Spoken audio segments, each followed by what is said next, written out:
That's pretty good.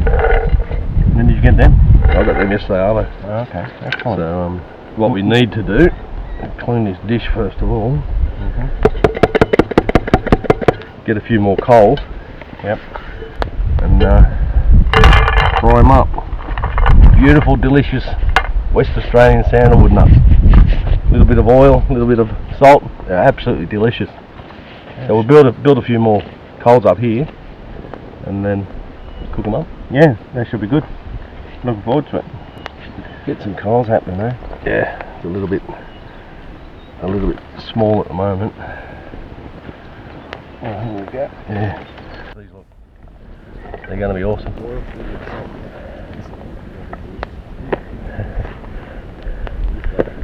Don't have to sneak in. Come on in, mate. Ian's just sneaking into the camera.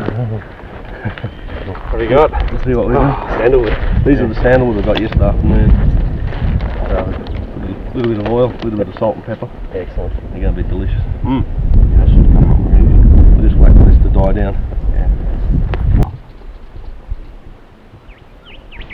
So where was the sandalwood? Oh, it's probably about 500 metres in north direction from the campsite. Oh, okay. Yeah. Most of them were a little bit dry at this time of year. Yeah. Which is pretty normal, isn't it, Ian? It is, yeah. Yeah. You really got last season's on the ground. Yeah. And you see the new fruit in the tree. Yeah, I noticed that Another month and a half. probably about 50% of what I was cracking was no good. Was it last year's, was it? Yeah. Oh, okay. Probably another month or 5 weeks or so before the fruit on the tree is ready. It starts It'll look quite green still. Yeah. I remember we saw the other one the other day, which was actually ahead of most others, turning brown. Oh yes, yeah, that individual one, that was already turning brown, yeah. Yeah, that was on the walk coming back south from where we went off. Yeah, so, I remember that one. So how long do you reckon we should do them for? That's plenty. Help themselves.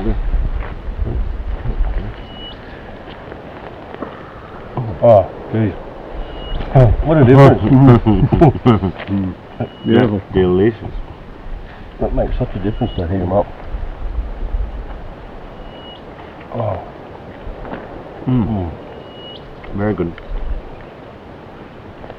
They can be roasted a little bit longer if you wanted more flavour, nutty flavour. They're nice. Good that way because it's sort of half roasted, half fresh. Oh. West Australian sandalwood nuts. Can't beat them. They're nice. Well, it's the 5th day of our 9-day trip, and this is basically all I've been finding. Lots and lots of dead feral goats, which I plan on hunting with my trad gear. I think what's happened is wild dogs have been through the area. We've just seen one after another of these decimated goats. You know, there's one I found up there. All the rear end have been eaten to pieces. So it's a bit unfortunate. I have spotted probably about a mob of 10, 20 k's away, but it was way high up on some cliffs. No chance of getting there because they were going to bed down for the evening. That's a bit of a shame. Not too much live ones around.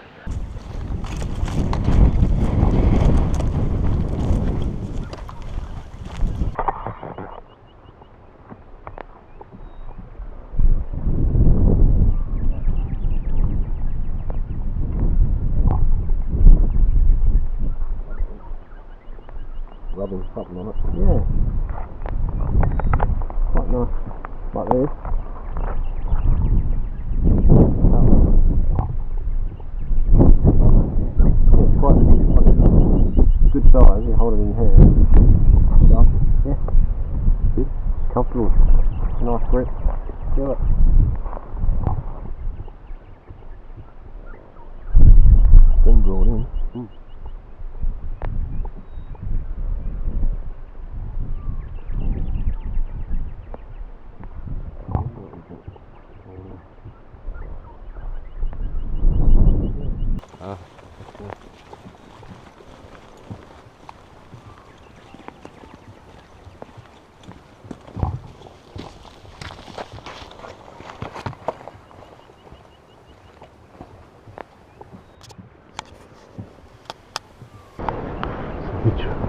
going to go up.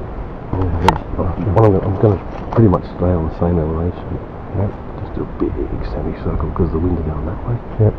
So at least if they're up there somewhere, I can come in downwind. Yep. No, I'm not going to touch them. Big as. Okay, well, Ian and I, we're going over to that bottom of that cliff face that's over there. Yep. And I'll make that thing up there. It's just a white rock. Not moving. Just a white rock. You check the edge. Okay. Oh, right up on the edge? No, just up here. Yeah, just up here, just before the tree, these trees here.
I just had a stalk on what turned out to be 5 goats.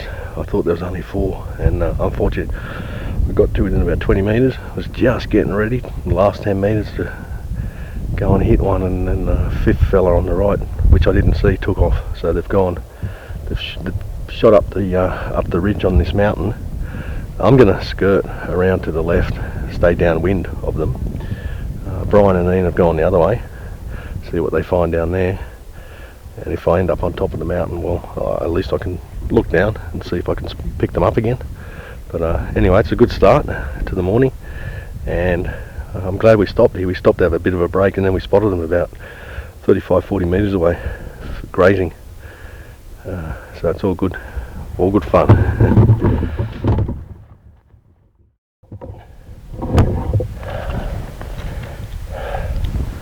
Brian or Ian, do you copy?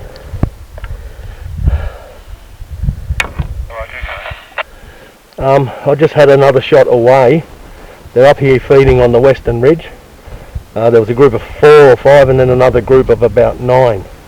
And they were sort of huffing and puffing. they knew something was up. They didn't run away after the shot, but they were so close I had to back out. And they're staying up there.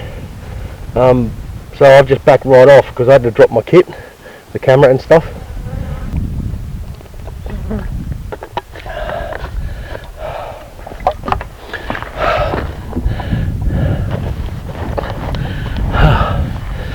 So what I'm going to do, I'm just going to head round to the right of the top of this mountain. I've got a feeling they're going to stay there. They're not going to run too far. They didn't know what was going on.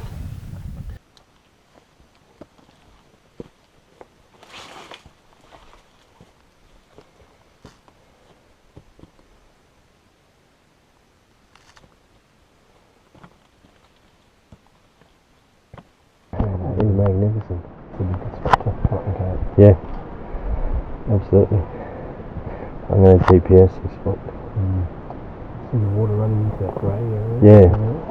Nice bit. It's like a circle. Yeah. Yeah. This is fantastic. Right at the back there, there's another pasture again. Oh yeah. No, they've got to run that.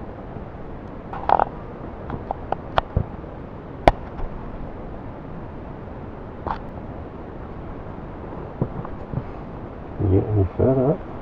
Oh yeah, you can go right over the top if you want. Yeah. Boys are having lunch under the tree. Good. Got 4 shots away in total, and a couple of very, very near misses. One of them I just couldn't believe how I missed it slightly to the right. I must have talked the bow, because it was about a 15-metre shot over the edge of a cliff.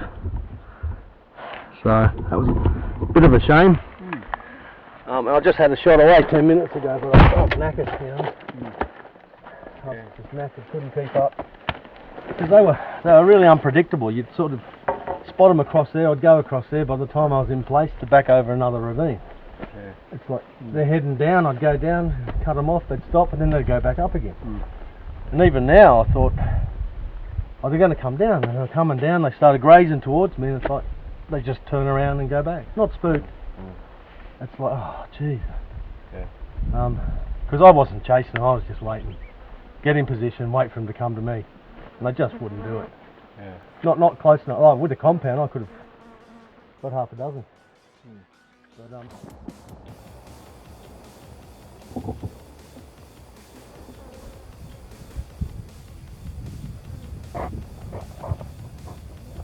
you see there, yeah.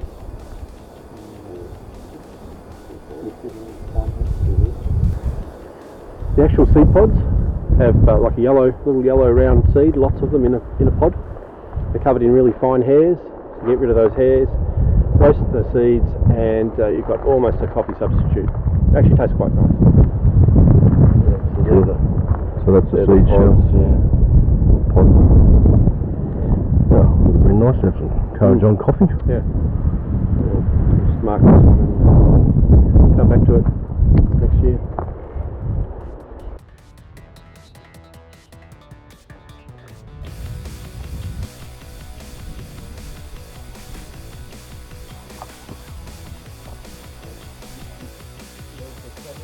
Yeah.